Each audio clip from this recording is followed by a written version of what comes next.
Hi everyone, I'm Naomi Wright and this is my bookshelf. Since I've been isolating, I have been taking the time to write down some of the stories I tell my nephew Ben and my nieces Emma and Lolo, so I thought I'd share one. This is the story of the chef and the hamburger. The chef and the hamburger did not agree about one very important thing. The chef wanted the hamburger to wear ketchup and mustard like all the other hamburgers, and the hamburger did not. He didn't like ketchup and mustard. He imagined there might be a more delicious, more colorful, more him topping somewhere out there in the world. "You will put on the ketchup and the mustard," insisted the chef, who spoke in a French accent but wasn't French. He just thought French chefs were fancier. "No," said the hamburger. The chef frowned. He picked up 2 squeeze bottles, one of ketchup and one of mustard, and aimed them right at the hamburger's bun. "No more arguing!" cried the chef as he squeezed the bottles hard. Ketchup and mustard flew towards the hamburger. The hamburger jumped high, spun through the air like a ninja, and bounced off the place between the chef's eyes. Ketchup and mustard splattered everywhere, including all over the chef. "Au revoir, chef!" shouted the hamburger as he rolled out the door. "What?" called the chef, who didn't understand a word of French. The chef wiped the sauce from his eyes. "Get back here!" he cried as he jumped up and ran after him. The hamburger rolled down the street as fast as he could, past the bus stop, past the post office, past the school. Up ahead he saw a mechanic shop where they fixed cars. The window was full of big round tires. "Perfect," he thought. "Those tires are round just like me. He'll never find me in here." He rolled inside and hopped up onto the shelf between 2 tires. He puffed himself up as best he could to look like them. The chef had seen the hamburger's bun disappear into the shop, and he came skidding through the door after him, nearly crashing into a display of car oil.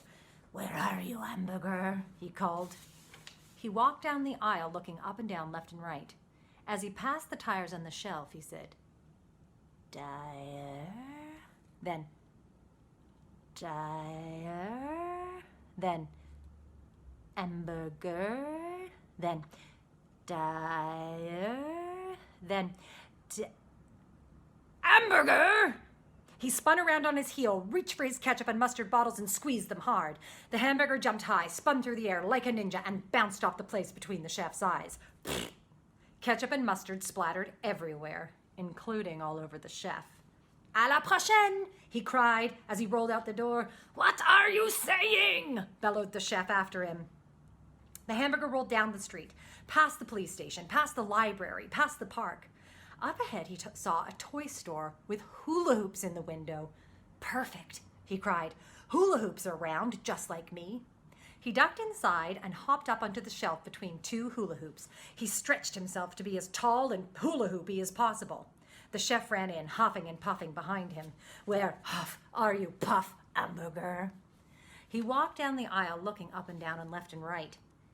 As he walked past the large hoops, he said, "Hula hoop," then "hula hoop," then "hamburger," then "hula hoop." He paused.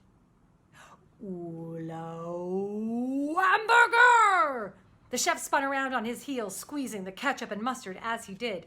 The hamburger jumped high, spun through the air like a ninja, and bounced off the place between the chef's eyes. "No!" cried the chef as all the sauces splattered magnificently down over his face again. "A bientôt!" cried the hamburger as he rolled out the door. "What does that mean?" boggled the chef as he flicked sauce from his eyelids. The hamburger raced down the street, past the spaghetti restaurant, past the art gallery, past the nice lady eating a donut. The hamburger skidded to a halt. He looked up at the big round donut spinning on the sign above her.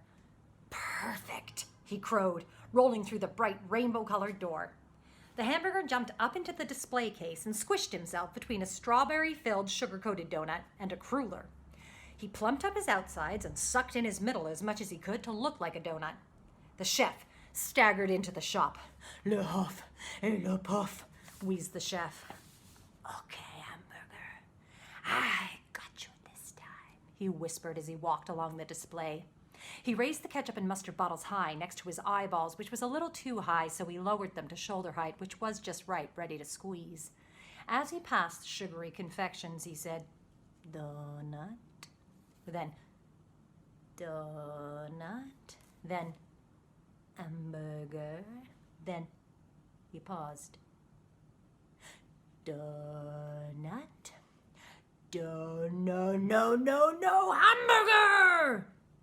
He spun and squeezed at the same time. The hamburger jumped high.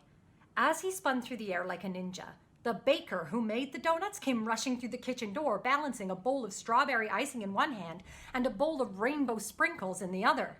Smash! Splat! Sprinkle.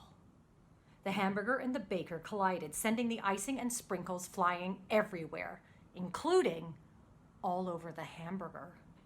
He looked down at his bun, which was now pink and rainbow. Ugh, he moaned as the sugary icing dripped off his hands. Then he caught sight of himself in the window of in the glass of the display. He stopped, and he smiled, wide. He turned one way, admiring the strawberry coating. He turned the other way, marveling at the colorful sprinkles. I love these toppings, he announced. Really? Asked the chef. Really, replied the hamburger. So a strawberry and rainbow sprinkle hamburger? Asked the chef as he pondered the possibility. I have never heard of that before.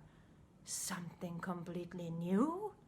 Precisely, said the hamburger, smiling broadly. From that day forward, the hamburger wore whatever combination of toppings he wanted, and the chef became famous for selling sweet hamburgers with donut toppings. He called them nuts. Hope you're staying safe. Enjoy your hamburgers and your donuts. Bye for now. Hi, I'm Ashley Corcoran, the Artistic Director of the Arts Club Theatre Company, and I want to thank you for watching Live from Home, sponsored by IA Financial.